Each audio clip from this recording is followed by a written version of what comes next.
Bonjour à tous, donc je vous retrouve aujourd'hui donc pour le troisième tuto de la semaine spéciale Tomb Raider.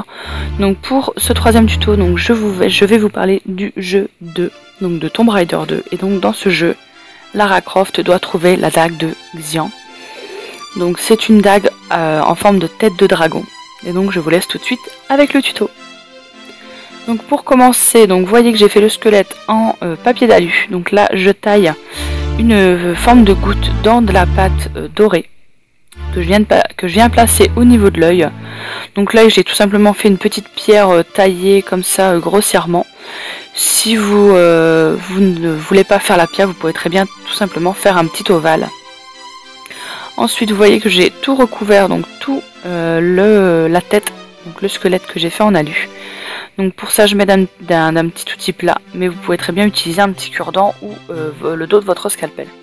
Ensuite je viens couper le superflu, donc vraiment à ras, donc ce qui vous donne la tête, et donc là je viens bien relisser, donc pour bien cacher le squelette d'alu, pour ne pas qu'on le voit. Donc j'ai délibérément laissé l'arrière où on voit l'alu, tout simplement parce qu'on va le coller sur un support par la suite. Donc il n'y avait pas l'intérêt de recouvrir tout le squelette d'alu.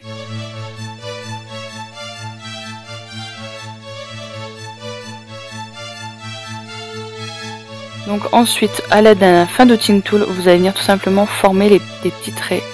Donc on peut voir sur la dague. Donc je vous mettrai des liens, des photos pour vous inspirer, pour bien voir les détails des différents traits sur la dague.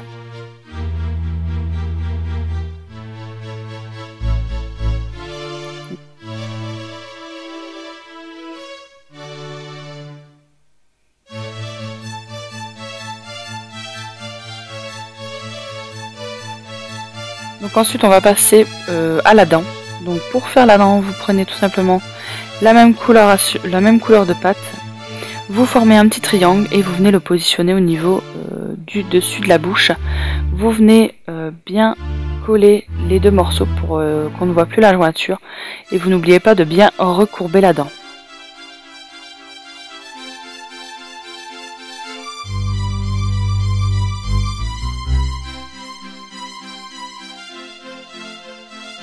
Vous refaites un petit peu les traits qui auraient pu s'enlever.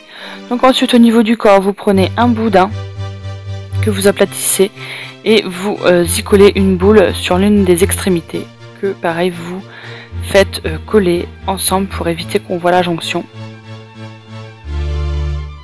Vous venez la placer au niveau de l'arrière de la tête, et donc pareil vous venez bien coller pour qu'on ne voit plus pareil qu'on a collé une deuxième partie. Donc vous prenez un dotting tool ou un cure-dent ou vos doigts et vous venez lisser en fait pour qu'on ne voit plus la démarcation.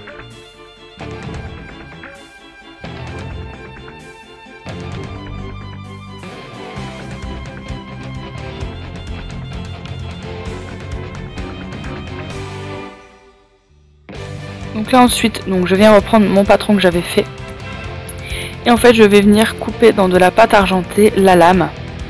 Donc faites-la assez épaisse, parce que la lame est vraiment énormément épaisse sur cette dague. Donc là je viens positionner et vous allez voir que je vais venir couper pour que la bouche tienne bien. Donc là je viens bien retailler pour avoir les bonnes dimensions de la bouche. Et donc vous voyez que ça passe sans problème.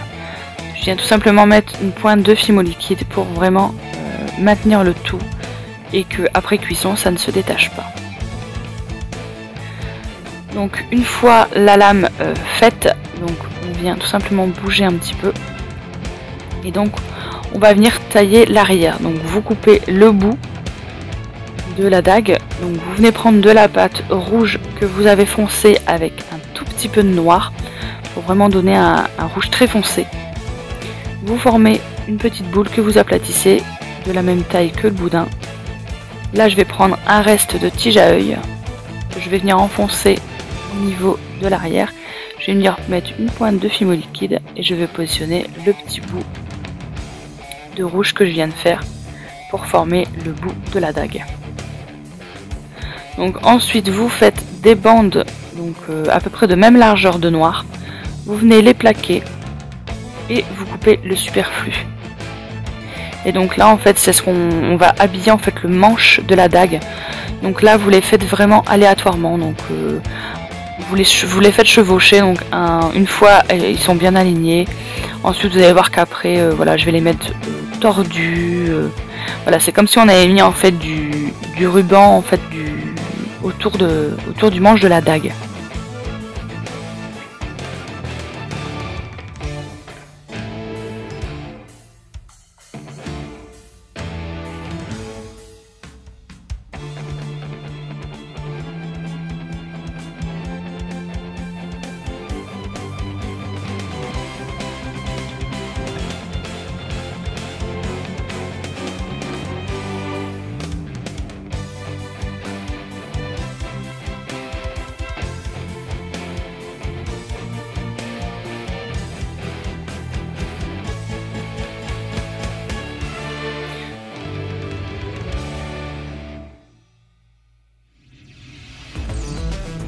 Donc vous venez bien lisser le tout et vous le passez en cuisson. Donc voici ce que la création donne une fois verni. Donc le support que j'ai mis derrière, c'est tout simplement une planche de bois. Donc je vous invite à aller voir mon tuto sur le cheval de Troie donc pour la réaliser. Donc j'espère que cette vidéo vous aura plu. Je vous dis à demain.